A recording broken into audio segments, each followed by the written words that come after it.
Hey, hey, hey, it's Lisa with Easy Easy, where I try to do better, be better, and share with you too. Today is the 17th. Moving quickly through this month, aren't we? Of 2025, and it is a beautiful day. It's like noon. The sun is shining. You need to make sure you get your sunshine every day if you can. I know it's colder in a lot of places, but the sunshine's still out sometime, I hope. It's really important. Today I'm going to read in the Apocrypha in the book of Judith. I've not heard of this. This is going to be just the introduction of it. And then tomorrow it would be chapter 1. So, hope you're doing well. Thanks for spending a little time with me. I'm better today than I was yesterday as far as attitude, I guess. Countenance and whatever, Still trying to stay positive, but just lots of things are going on. It's hard sometimes to keep your focus on positivity when there's so many people suffering around here. That is nefarious.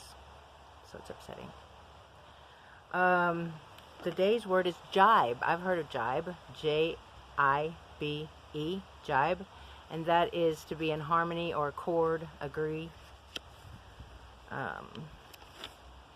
I've heard that word before, haven't you? Jibe, J-I-B-E, jibe.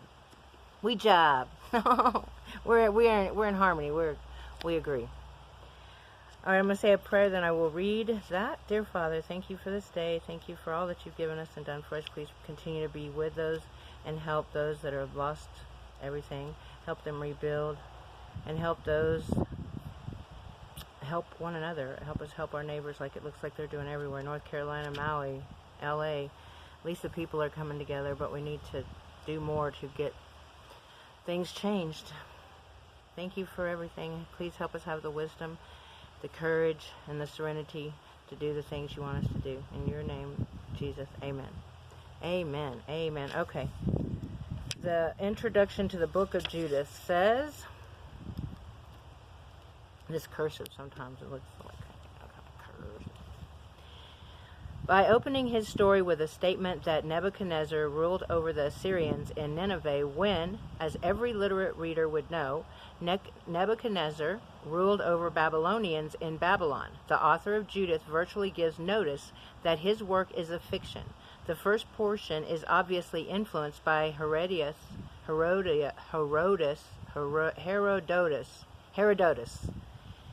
Hero and then D-O-T-U-S, Herodotus.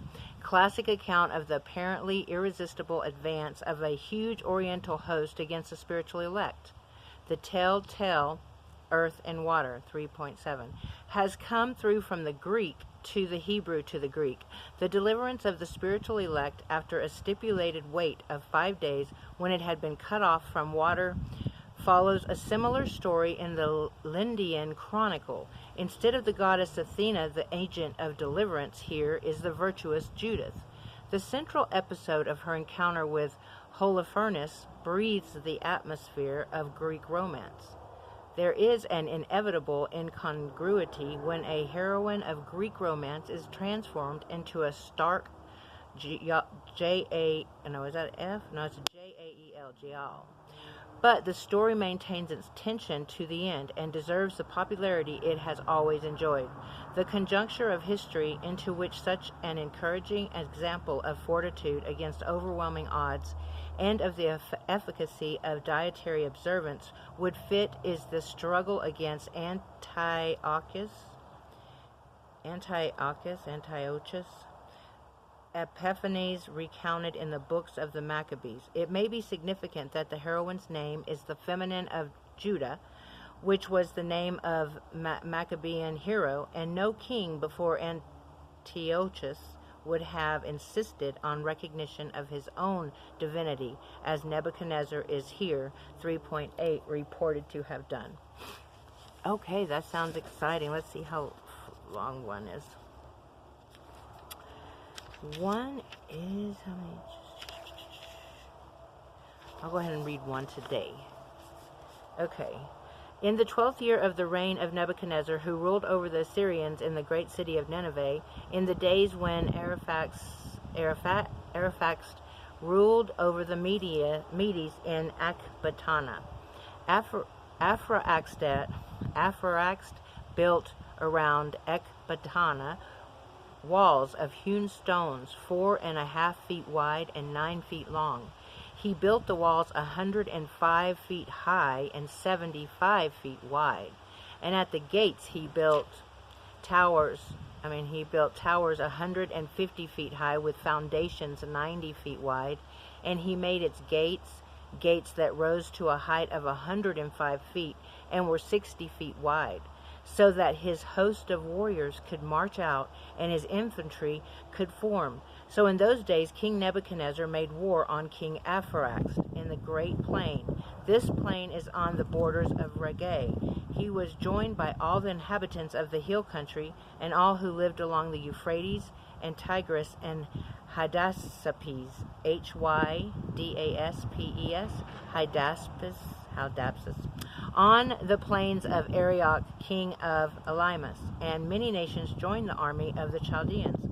Then Nebuchadnezzar, king of Assyria, sent to all the inhabitants of Persia and to all who lived toward the west, who were settled in Cilicia and Damascus and the Lebanon and the anti-Lebanon, and to all who lived along the sea coast, and to the inhabitants of Carmel and Gilead that were heathen, and to Upper Galilee and the great plain of Esdraelon, and to all that were in Samaria and its towns, and beyond Jordan, as far as Jerusalem and Bethane and Chiloas and Kadesh, and the river of Egypt, Tahpanhes and Ramses, and all of the land of Goshen, until you pass Tanis and Memphis, and to all who lived in Egypt, until you reach the borders of Ethiopia.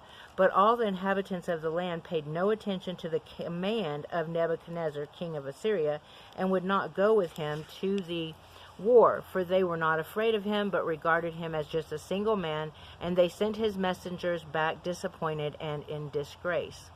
Then Nebuchadnezzar was very angry with the whole country, and he swore by his throne and his kingdom that he would certainly take vengeance upon all the regions of Cilicia, Damascus, and Syria, and kill with the sword all the inhabitants of the land of Moab, and the Ammonites, and all Judea, and everybody in Egypt, until you come to the coast of the two seas. So in the 17th year he made war on King Arphaxad, and he overcame him and put Arphaxad's whole army and all his cavalry and all his chariots to flight. And he took possession of his cities and reached Ecbatana and took its towers and plundered its bazaars and turned its glory into shame. Then he took Arphaxad captive among the mountains of Regay and struck him down with his spears and utterly destroyed him unto this day. Then he returned with the spoils and all his motley army and very great body of soldiers, and there he and his army took their ease and feasted for 120 days. That was interesting, don't you think? Thanks for joining me. Leave a comment, like, subscribe if you want, and have a wonderful, blessed day and be a blessing. Until tomorrow, God bless and goodbye.